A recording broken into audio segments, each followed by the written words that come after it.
Welcome to the Roundtable Perspective. I'm your host, Lee Artz. I'm joined today by my guest, Dr. Michael Connolly. Dr. Connolly has published many books and journal articles and authors a monthly essay on American history for the online journal Imaginative Conservative. Today we want to talk about railroad politics, capitalism, in Jacksonian New England. In your book, you discuss the relationship between politics and change, economic interests, the increase in voting activity, and railroads in northern New England, focusing on what's described as radical Jacksonian Democrats in New Hampshire and Massachusetts. Maybe you can just give us a brief explanation of what you mean by Jacksonian Democrats.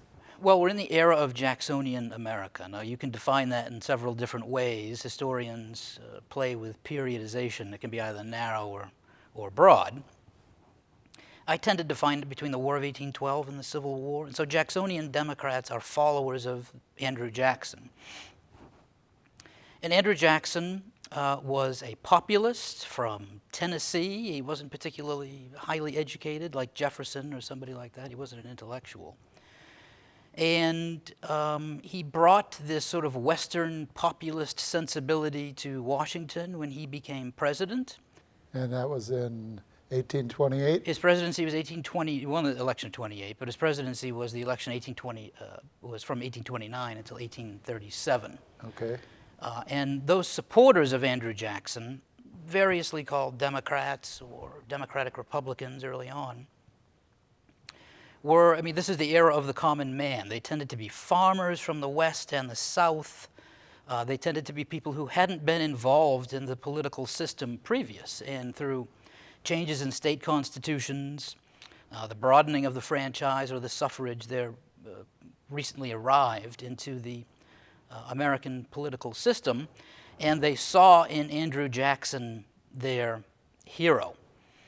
He was a person who represented their ideas, their section. And of course, a lot of people were afraid of that, who saw in Jackson the specter of demagoguery and populism coming from the West. So a lot of traditional Eastern leaders, political leaders, economic leaders were frightened of Jackson because of that. So we want to talk about the railroads in this mix. Yeah. Today we would talk about social media and that new technology and how it's changing American politics. That's right. But at the time, the railroads were the brand new technology, right? The rails and the Yes. steam engines and the rest. So what did the railroads do to the lives of the average citizen in New England? Not only New England, but really everywhere. After the 1830s, when they began to come in, the War of 1812 taught Americans a painful lesson, and that was that their transportation and communication networks were terrible. You couldn't send information easily to different places. And Pony Express. Well, that was a little later, and that's a great improvement. But you couldn't send information quickly to different places, and this is in the middle of a military exigency, a real crisis. You couldn't send information easily.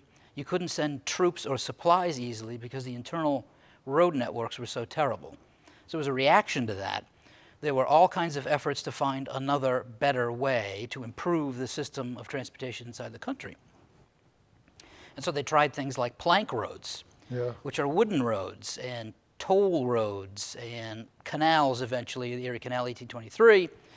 And then finally you have the advent of the railroads really coming in beginning in the 1830s. And they were revolutionary because they're relatively impervious to weather, relatively cheap to build, particularly once iron rails are built in the United States.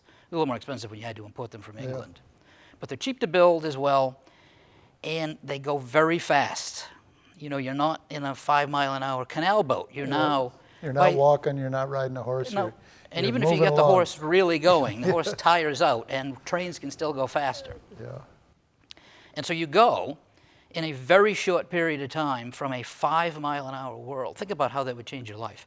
A 5-mile-an-hour world to a 40-mile-an-hour world in a matter of just a few years. That would be the equivalent today. So if you drove to work today and you went 70 miles an hour or something like that, that would be the equivalent of going like 600 miles an hour And if you were going 600 miles an hour today, you'd be terrified. You would think this is unsafe, we're all going to die.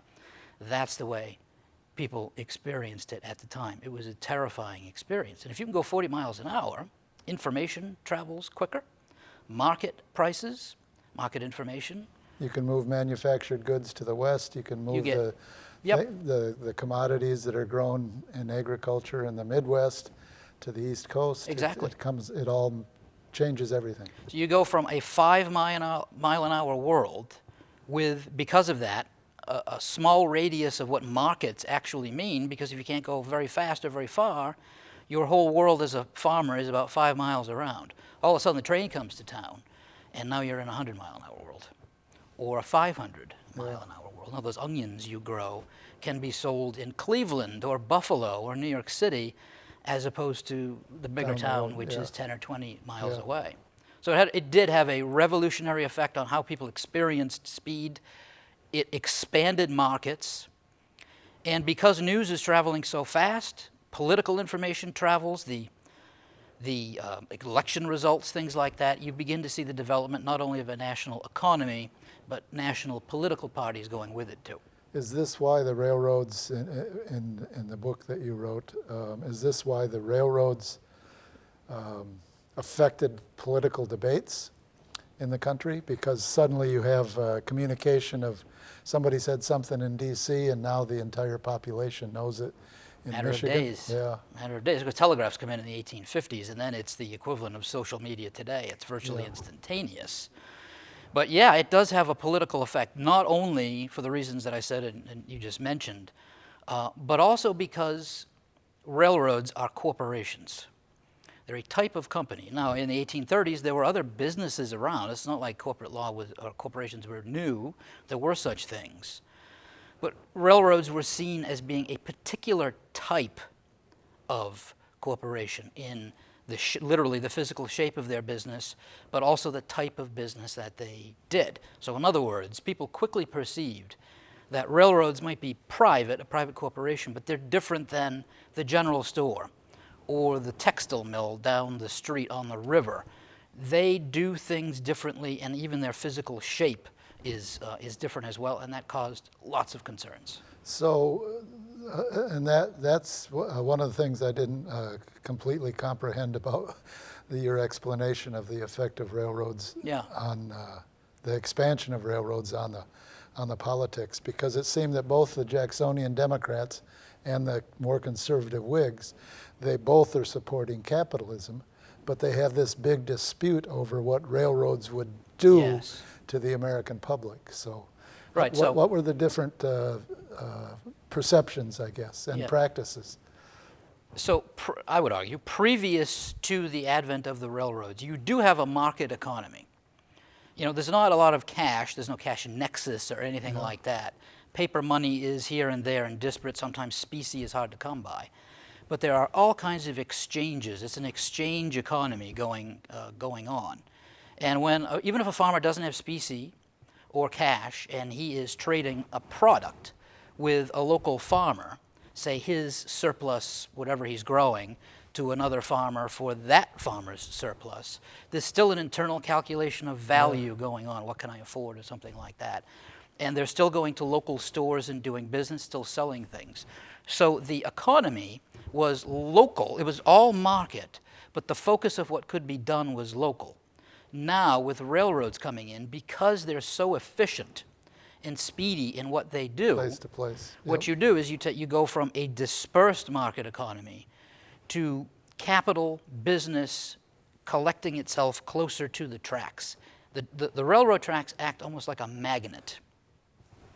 Well, I know in the West that some towns arose just because the railroad's coming this way, right? And if the railroad doesn't go to your town, you're out of luck. You're out of luck, and what happens? The population declines, people leave, young men, young women have no future there, they go someplace else. And that's why people desperately fought to get the railroad to come to their town, because they perceived it as survival. So you get this national market or this national economy, and suddenly banks become an issue.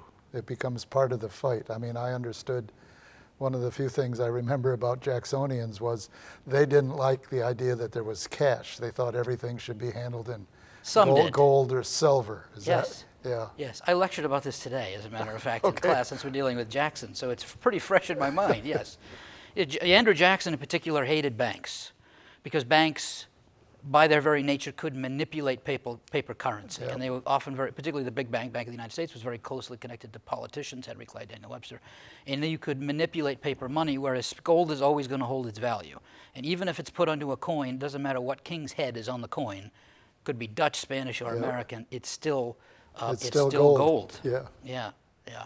And those railroads, by the way, these are private corporations, they have board of directors, they have stockholders. If you look at the directories of banks, insurance companies, shipping companies, and what have you, it's all the same people. Yeah.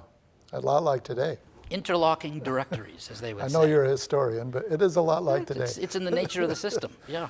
So that prompted a good part of the Jacksonian Democrats to be concerned about railroads and were opposed to them because they thought then, people in New England will be beholden to the Canadians that own the railroads or to the Bostonians.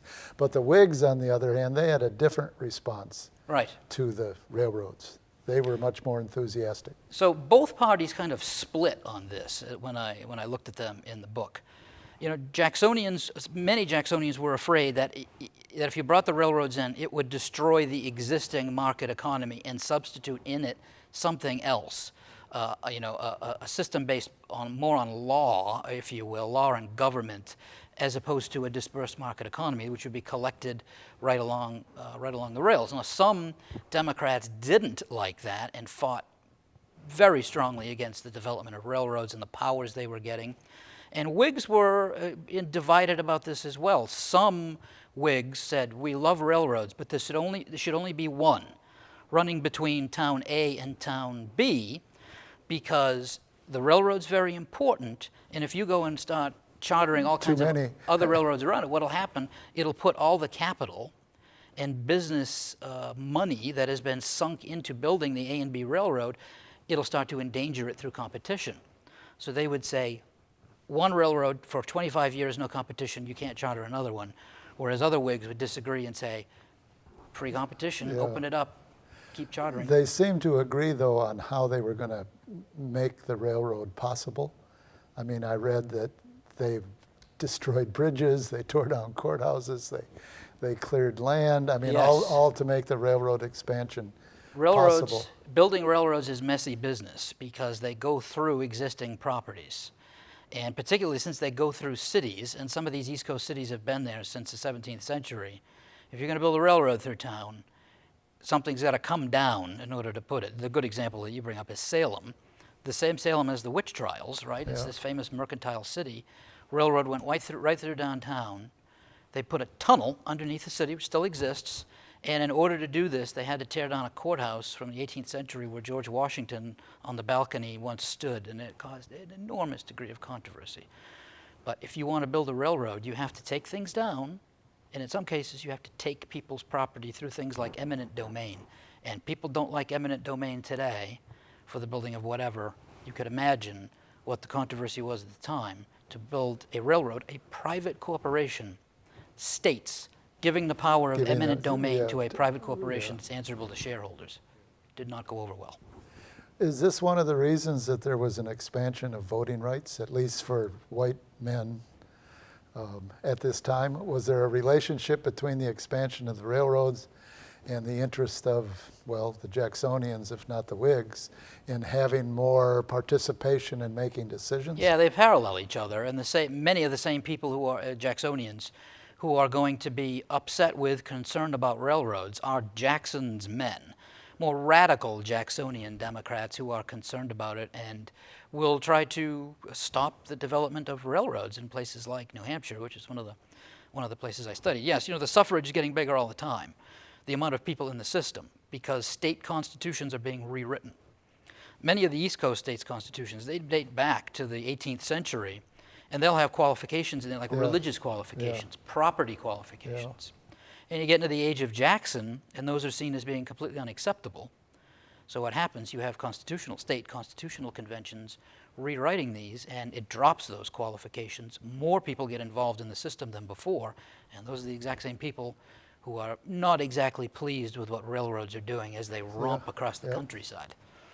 Still, it seems like the expansion of the suffrage was relegated more to white men, even if they didn't own property. Yes. Right? I mean, meanwhile, the railroads are taking public land that belongs to Native Americans. Further west, yes. Yes. So Yes. there seems to be this contradiction between we're going to expand voting rights here, but we're not going to allow any citizenship rights or any legal rights for Native Americans as we're going west. Yeah, no question. When I talk about the rewriting of these state constitutions, it is to bring in white male smaller property owners and then people who don't own property at all. But it's still a limited suffrage. It's still a limited system, and you obviously cannot have Western Railroad development without the eviction of the tribes from various Western lands. It's key to the whole thing. So you talked about how the railroads coming kind of divided the Jacksonian Democrats, also divided the Whigs. It did. What was the ultimate, I mean, did these parties just fracture then? And I think I read that there were a number of parties, local focos, that was Yes. one of the funnier ones. Yes, there's a number, which was the name of a match brand, believe it or not. But there were a number of smaller parties in the antebellum era, probably more than we would have today, ones that we would know, the Liberty Party, Free Soil Party, things like that. But yeah, so what happened was these parties fractured a bit, state parties fractured in the 1840s debating railroads, but it soon became fairly clear that if you, particularly in New Hampshire, if you stuck with laws that said railroads, you can't use eminent domain, they would never get built. And you'd have, and maybe that sounds utopian and bucolic and wonderful today, but what is happening as the world is going around it, if New Hampshire stuck with that particular law they passed in 1840 that said you can't use eminent domain for railroads, by the way, think of what that means. You could not build railroads. Yeah, you couldn't. Because the 20 farmers in between would say, $10 million, you want my land? They'd extort the railroads, and they would end up doing this. Instead of running in a straight line, it wouldn't be worth it. So they soon discovered, after several years, that railroads were just proceeding all around them and going about their business, these companies in other states, Mass, Maine, Vermont, places like that. And New Hampshire was going to lose out, and so by 1844 they get rid of those laws, and then railroad development proceeds apace across the state. So in the end, they realized that the best thing that you could do is not just stop it, but to regulate the railroads through things like state railroad commissions, which would deal with things like safety and rates and things like that. Again, something we need today. Well, you do have, Right? I mean, less maybe than you had in the past, Right. but there's still railroad regulation. Yes. Well, the people in New Palestine, Ohio, may not.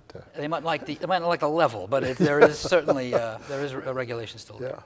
Yeah. The other interesting thing is how the railroad expansion had effects that probably weren't intended. It wasn't the intent of the railroad, but when you have the Kansas-Nebraska Act of 1854, Yes. which is intended to open up Kansas and other states to railroad expansion, Right. it also opens a debate over slavery. Sure How does. is that? How is something like, well, we're going to have a Kansas-Nebraska Act that means the railroad can go through these states, Territories. eminent domain, but Yeah. how does that suddenly spill over into a big debate? In fact, a conflict, ultimately the Civil War. You could make a compelling case that you don't have a civil war without the Kansas-Nebraska Act. It's one of these key steps along the way. The problem was by even the late 1840s, once California becomes part of the United States versus a territory then as a state in 1850, there's talk of a transcontinental railroad, of connecting one side to the other, the two oceans, both for reasons of trade but also national security, because otherwise you got to take From sea to sea. you got to go take the long route around or cut across Panama because there's no canal yet. So there was talk of a transcontinental railroad. Well, you can't build a railroad through unorganized territory. It has to be organized and surveyed. And so in order to do that, a fellow by the name of Stephen Douglas, who just happened to be a big real estate promoter as well as a U.S. congressman in Chicago, a senator in Chicago, brings forward the Kansas-Nebraska Act, which organizes the last remaining areas of the Louisiana Purchase, which means once you do that, Railroad you can could put go. a railroad Yep. through it. But as soon as you create it as a territory, you're going to have to decide whether or not slavery is legal there, or how to decide whether or not slavery is legal. And we had at the time the Missouri Compromise that said some states will be slaves, Mason-Dixon, all of this. Well, you had the 36th, I don't want to get too much into this, but the 3630 line, the southern border of Missouri. The Missouri Compromise said everything below it, which was still a territory, would come in as a slave state, everything above it as eventual free state. But that was thrown out the window with Kansas, Nebraska.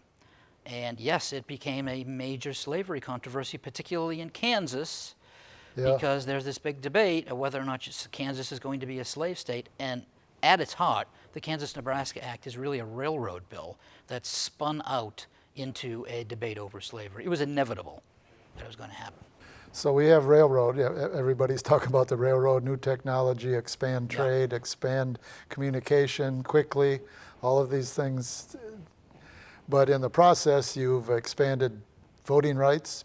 At the other hand, you've disrupted the agreements between the slavers and the rest of the country. So you're creating all of these huge political controversies.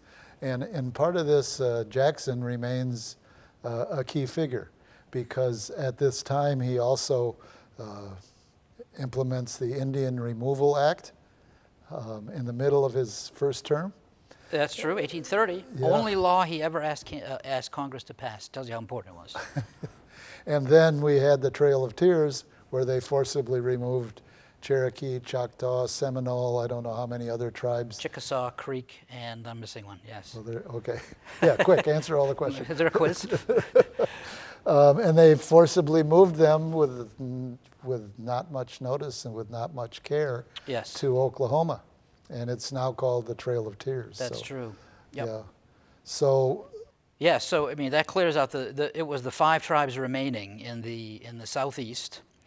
And Jackson's reputation and his record on Indian relations was well known. So when he became president, didn't he fight in the Indian Wars? I mean, wasn't he like recognized and made popular through all of this? One of the ways of it, well, one of the reasons he's popular in places like the Southeast is because of his war against the Creeks during the War of 1812. Nobody was under any illusions as to what he was going to do if he ever had power as president. And in May of 1830, passage of the Indian Removal Bill, which provides for treaties, which then lead to the removal of the big 2 that everybody always focuses on are the Cherokee and Seminole, but of course Choctaw, the Chickasaw, and the Creeks were the other ones. Yeah. I know we're talking about history, but it almost seems like a model for Israel's occupation and removal of Palestinians from Gaza. I mean, it's like, I'm not suggesting that Netanyahu is a Jacksonian, but it seems like there's some history in the United States that suggests this is tolerable, that it's possible, that it's even been enforced, so to speak. Well, I'll leave the commentary on contemporary politics to you, but that sounds like a wonderful article to write for a newspaper, the parallels between the 2 as you see it.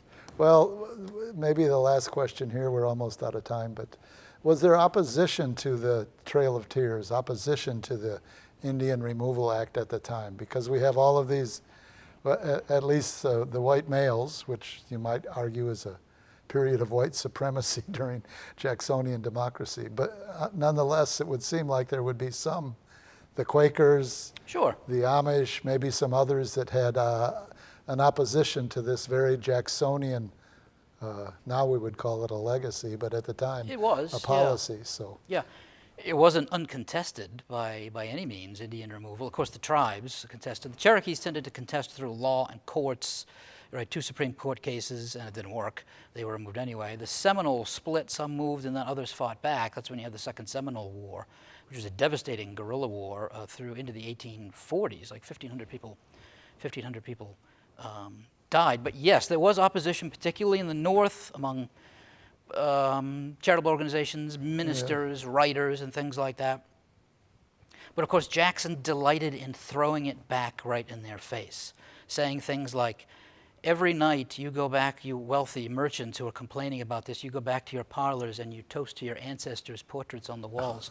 The same ones who exterminated the tribes in the Pequot War and King Philip's War. And of course he turns and sarcastically, putting words into his mouth here slightly, and says, I'm saving the tribes by doing this. I'm not exterminating them.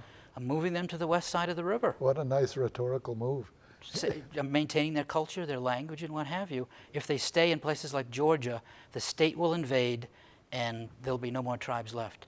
I'm a progressive and I'm saving the tribes for the future. Thank you, Michael. We could have this conversation for more, and I probably would keep pushing at you to take Jacksonian history and put it to today, but we'll leave that for another conversation. Part two. We'll yes. That's all the time we have now on today's program. I want to thank Dr. Michael Connolly for joining me today on the Roundtable Perspective. I'm Lee Artz. I'll see you next time.